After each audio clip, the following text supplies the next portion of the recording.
हरिओम. योगदास श्री जयगणेश जोशी यांनी निरूपण केलेले निर्वाण उपनिषद मंत्र क्रमांक 17. द्वादश आदित्यावलोकनम. 12ही सूर्य त्याला दर्शन देतात. या सूत्राचा अर्थ मला माझ्या अनुभूतीतून जसा आकलन झाला आहे तसा देत आहे. याच्याशी जे असहमत असतील त्यांच्याशी माझा कसलाही वाद नाही. अशांनी मला माफ करावे. 12 सूर्य. आपल्या ऋषींनी 12 सूर्य सांगितले आहेत.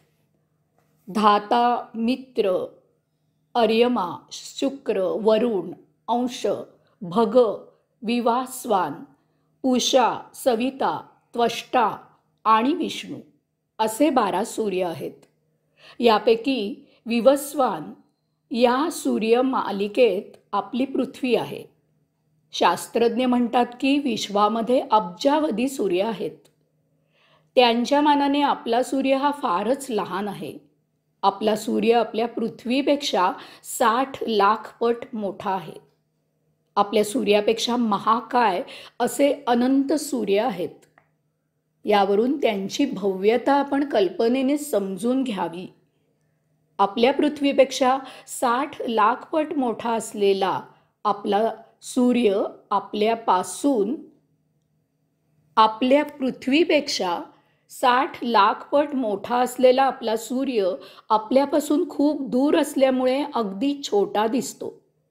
इतका तो आपल्यापासून दूर आहे.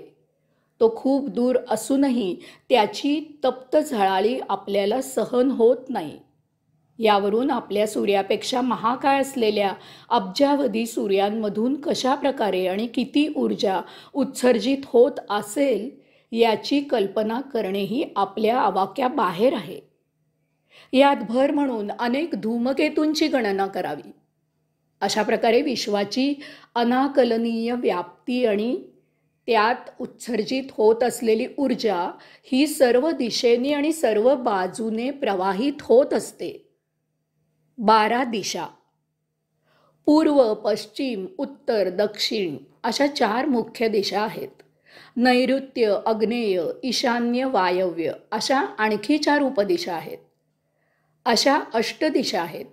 तसेच ऊर्ध्व म्हणजे वर आणि अधर्व म्हणजे खाली अशा आणखी 2 दिशा आहेत. अशा एकूण 10 बाह्य दिशा प्रसिद्ध आहेत. अध्यात्मामध्ये गुप्त आणि गुह्य अशा आणखी 2 अंतस दिशा आहेत. या दिशा नेहमी अनाकलनीय असणार आहेत. एक दिशा गुप्त आहे. ती दिशा आपल्याला ध्यानामध्ये आपल्या अंतःकरणामध्ये अंतरात्म्याकडे मार्गस्थ करते. दुसरी दिशा गुह्य आहे. ती दिशा समाधी लागली की आपल्याला अंतःकरणातून परमात्म्याकडे मार्गस्थ करते. सूर्यदर्शन. ऋषी येथे सांगत आहेत की निर्वाण योग्याला 12ही सूर्य दर्शन देतात. 10 बाह्य दिशांना आधी सांगितल्याप्रमाणे पहिले 10 सूर्य आहेत. त्वष्टा आणि विष्णू हे 2 सूर्य अंतस दिशांना आहेत.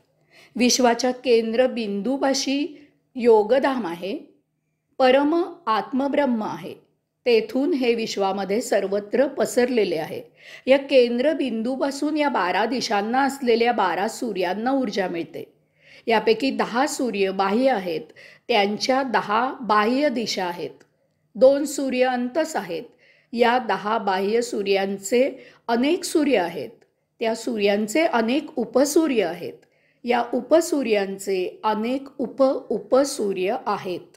या सर्वांच्या आपापल्या ग्रहमाला आहेत. या ग्रहांचे उपग्रह आहेत.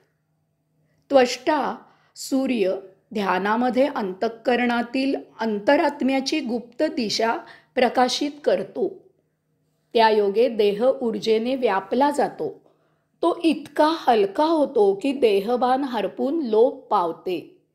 विष्णू सूर्य अंतरात्म्यापासून परमात्म्याकडे योगधामी विश्वाच्या केंद्रबिंदूचा गुह्य मार्ग प्रकाशित करतो. विष्णू परम आत्मब्रह्माच्या अगदी सन्निध आहे. दशावतार विष्णूचे मानले जातात. अशा प्रकारे हे विश्व अंतर्बाह्य सर्व बाजूने परम ऊर्जेने व्यापलेले आहे. ध्यानामध्ये आपण आपले राहत नाही. आपण देह सोडून देहाबाहेर प्रवास करू लागतो. आपला प्रवास ग्रह गोल ताऱ्यांमधून होऊ लागतो. हळूहळू किंचित शिल्लक असलेले देहभान पूर्ण लोप पावते. जसजसे ध्यान गहन होत जाते तसतसे आपल्याला दशदिशांनी ऊर्जा घेरू लागते. दशदिशांनी प्रकाशच प्रकाश पसरतो. हे 10 सूर्यांचे दर्शन असते. आपण सर्वस्व विसरतो. आपल्याला केवळ आपले अस्तित्व जाणवत असते. आपला प्रवास गुप्त मार्गाने सुरू राहतो.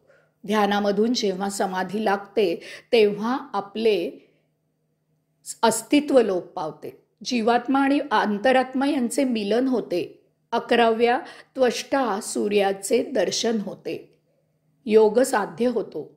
आपण म्हणजे तेजाचा गोळा आहोत एवढेच भान असते. वैशिष्ट्य म्हणजे या दिव्य तेजाचा दाह होत नाही. समाधी आणखी गहन होते. समोर एक ज्योतिर्मय महातेजस्वी ऊर्जेचा स्रोत असतो. त्यामधून आपला प्रवास सुरू होतो. या ज्योतिर्मय महातेजस्वी ऊर्जेच्या अतीत आपण महाप्रखर अशा तेजोवलयांनी व्यापून जातो. हे 12व्या सूर्याचे दर्शन असते. येथे एकदम लाखो अब्जावधी सूर्य प्रकाशावेत असे महादिव्य तेज असते. आपल्याला या महादिव्य तेजाचा जराही दाह होत नाही. आपला प्रवास सुरू राहतो. शेवटी एका गुह्य अशा स्थळी आपले तेजाचे अस्तित्व पूर्ण नष्ट होते. अंतरात्मा आणि परमात्मा यांचे मिलन होते. महायोग प्राप्त होतो. हीच ती महादिव्य परम आत्म ब्रह्मचेतना असते.